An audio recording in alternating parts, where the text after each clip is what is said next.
ते काय हो? गेल्या महिन्यातला हिशोब तुला सांगायचा आहे.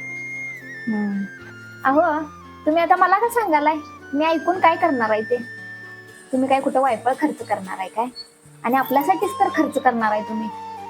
अगं होय बरोबर आहे, पण तुला सुद्धा माहित पाहिजे ना आपल्याकडे किती पैसे आले, किती खर्च झाले आणि किती शिल्लक राहिले. कसं आहे, तू माझ्या अर्धांगिनी आहेस.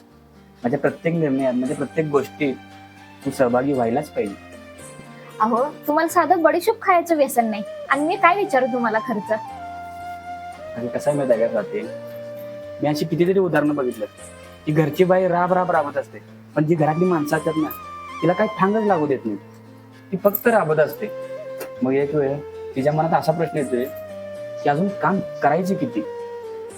आपण काम करतोय पण पैसे जातात कुठं? आपला संसार पुढे जातोय का नाही? आपल्या घरात काय चाललंय हे समजायला तिला मार्गच नसतो.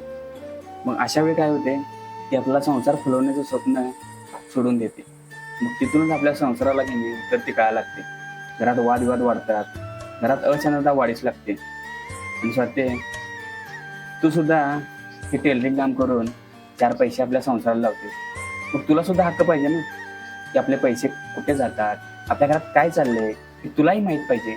तर तुझा काम करण्याचा उत्साह वाढेल.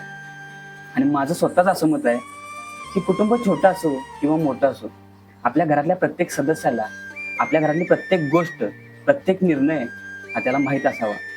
तरच त्यांचाही काम करण्याचा उत्साह वाढेल. आपल्या घरातली प्रत्येक गोष्ट त्यांना कळेल. मला तर आईने स्पष्ट सांगितलंय की आता तुझं लग्न झालंय, आता आईला जबाबदारीतून मुक्त करायचं, आईचा पदर सोडायचा. आता तुमच्या दोघांचा संसार आहे, तुम्ही तो छान फुलवायचा.